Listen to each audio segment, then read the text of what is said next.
സജിൻ, ഈ പാലക്കാട്ടെ നാളെ വിധിയെഴുത്തെന്ന് പറയുമ്പോൾ മറ്റു പല രീതിയിലും വളരെയധികം ശ്രദ്ധാവിഷയമാകുന്ന ഒന്നായി തിരികെയാണ്. കാരണം നമുക്കറിയാം പാലക്കാട്ടെ MLA ഇത്രയും ദിവസങ്ങൾ ഒളിവിലായിരുന്നു.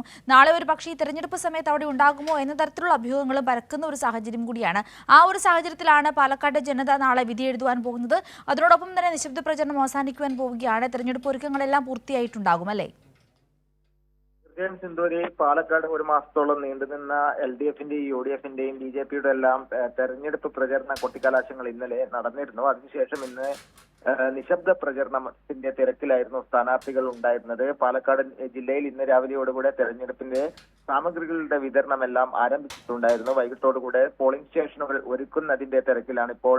പോളിംഗ് സ്റ്റേഷനിലെ രാഷ്ട്രീയ പാർട്ടി പ്രതിനിധികളും അതേപോലെ തന്നെ ഉദ്യോഗസ്ഥരും എല്ലാം 3054 പോളിംഗ് ബൂത്തുകളാണ് പാലക്കാട് ജില്ലയിൽ ഉള്ളത്. അതിൽ 284ഓളം പ്രശ്നബാധിത ബൂത്തുകളടക്കം പാലക്കാട് ജില്ലയിലുണ്ട്. ഇതിന്റെ ഭാഗമായി കൃത്യമായ ഒരു സുരക്ഷാ സംവിധാനങ്ങളും പാലക്കാട് ജില്ലയിൽ ഒരുക്കിയിട്ടുണ്ട്. കേന്ദ്ര സേനയെ അടക്കം ഇന്നലെ കൊട്ടിക്കലാശത്തിലടക്കം വിന്യസിച്ചുകൊണ്ടായിരുന്നു സുരക്ഷാ ക്രമീകരണങ്ങൾ ഒരുക്കിയത്.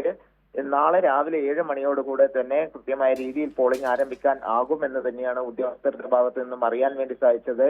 പാലക്കാട് സിന്ധൂരി പറഞ്ഞതുപോലെ തന്നെ രാഹുൽ മാങ്കൂട്ടത്തിലുമായി ബന്ധപ്പെട്ടുകൊണ്ടുള്ള വിഷയം വലിയ രീതിയിൽ ചർച്ചയായിരുന്നു. അതിനെതിരെ ജനങ്ങൾ, അതായത് സ്ത്രീകളെ അടക്കം ചൂഷണം ചെയ്തുകൊണ്ടുള്ള ഒരു പ്രവർത്തനമാണ് പാലക്കാട് MLA-യുടെ ഭാഗത്തു നിന്നും ഉണ്ടായിട്ടുള്ളത്.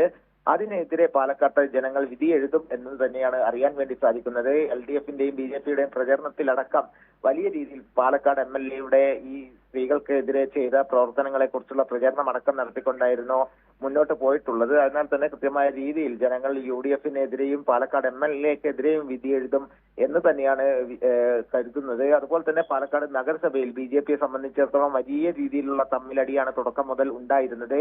അത് ഈ തെരഞ്ഞെടുപ്പിൽ പ്രതിഫലിക്കുമെന്ന കാര്യത്തിൽ സംശയമില്ല. LDF-ന്റെ മികച്ചൊരു മുന്നേറ്റം കഴിഞ്ഞ തവണത്തെ പോലെ തന്നെ പാലക്കാട് ജില്ലയിൽ ഉണ്ടാകും എന്ന് തന്നെയാണ് നേതാക്കളും പ്രവർത്തകരും എല്ലാം വ്യക്തമാക്കിയിട്ടുള്ളത്. സിന്ധൂരി.